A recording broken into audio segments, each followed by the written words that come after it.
Now, Dr. Nandipha Magudumana's father and 3 others have been taken into custody. And that, of course, connected to the Thabo Bester saga, the latest development, of course, being the Thabo Bester and Dr. Nandipha, as she's now called, taken into custody in Tanzania on a Friday. And Silindelo Masikane, who's been tracking the story for us right from the start, now joins us in the studio for the very latest on that. There's so many strands of the story developing at the same time. We have our colleague Aviwe Mtila keeping an eye on developments on the correctional services and home affairs side, and now this news coming through. Slee, what do we know about this latest batch of arrests?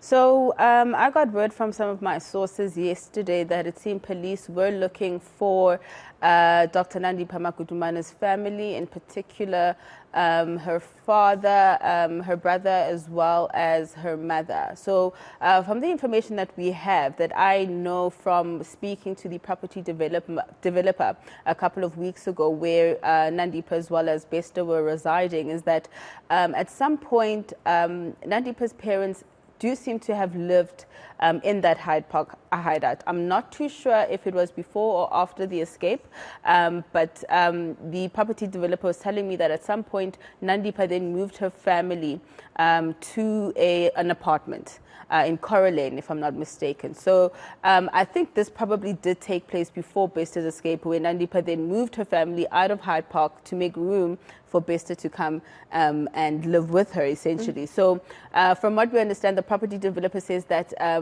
the family, the father in particular, then was told by Nandipha to leave the apartment.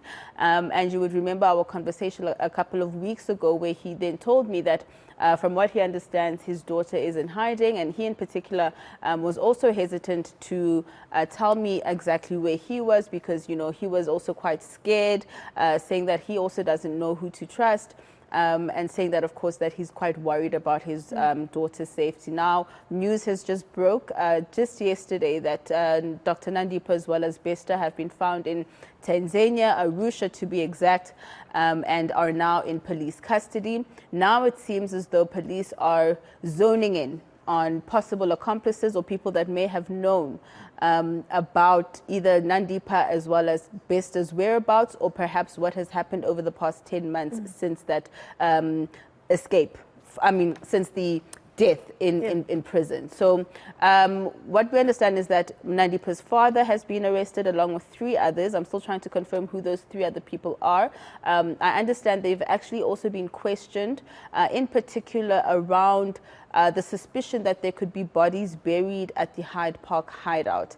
That is one of the questions I know has been asked to Dr. Nandipha's father. But of course, we also know that perhaps police also want to get a better understanding as to what else they know, perhaps, of the escape plan. So that's all the information we have right now.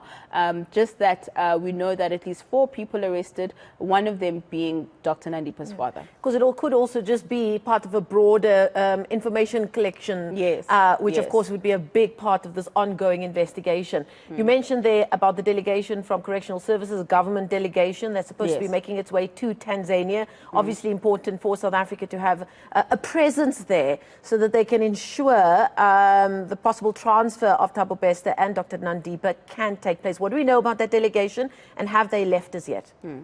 So our understanding, of course, from that briefing was that delegation, I understand, I was trying to get on the plane, Mazal, I really was. I would think so. I would think so. I was trying to get on the plane, but I'm told it's an 8-seater. So we've got at least 8 people who are going to be heading to Tanzania. At this point, it's unclear if that plane has left or not. I'm still trying to get confirmation of that. But what we were told yesterday was that a delegation comprising of law enforcement, the NPA, as well as officials from the Justice and Correctional Services Department, were going to be making their way to Tanzania and to be met with their counterparts at the commission, at the embassy or the commission, one of the two, and then we're going to begin those or continue with the process of trying to now, from what we understand, a deportation process. So we've got Bester as well as Dr. Nandipha. We know that Bester is a convicted criminal.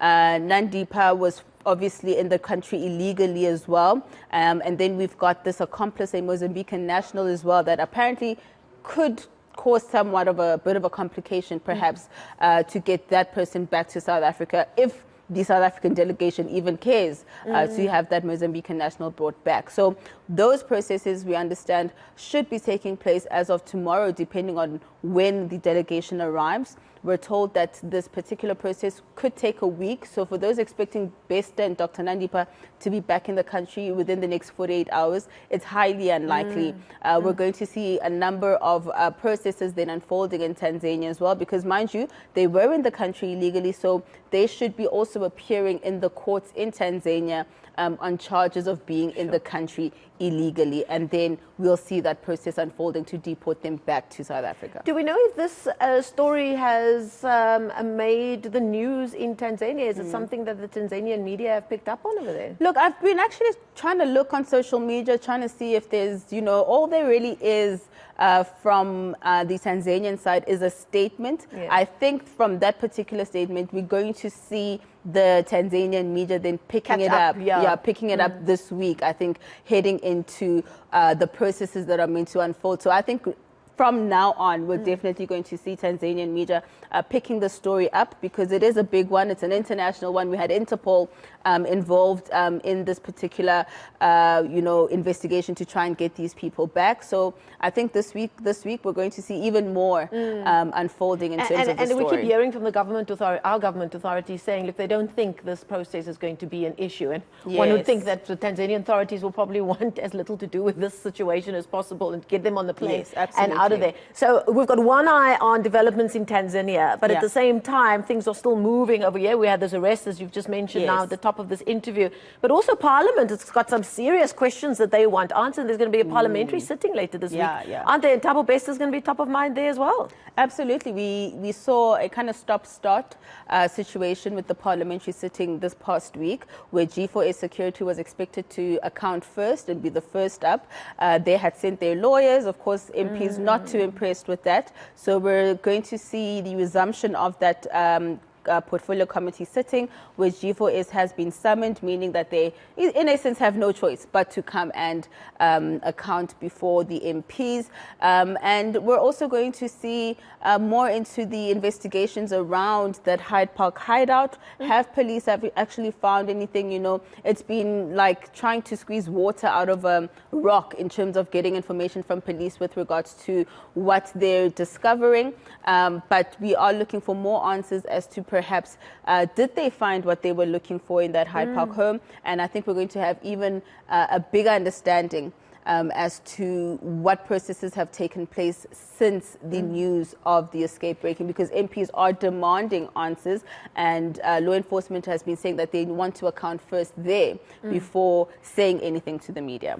Have you thought of putting a camera on the roof and seeing if you can, because we're right in Hyde Park, they were living under our noses all this time. Yeah, just down the road, myself. How the story has captured the imagination of South Africans astounds me. I was at a Easter egg hunt with toddlers this morning, and that's all the adults were talking about was Thabo Bester while the kids are hunting for Easter eggs. The adults are talking about Thabo Bester and how this whole thing is like a movie. It's really captured the attention of the country, hasn't it? I mean, I don't think we've ever seen anything like this. I mean, the acting Commissioner for Correctional Services said it himself. This is the most calculated escape this country has ever seen. Yet we've had prisoners escape from prison, but not to the planning of this degree, not to the involvement of so many role players, not only in the prison, but with correctional services outside of the prison.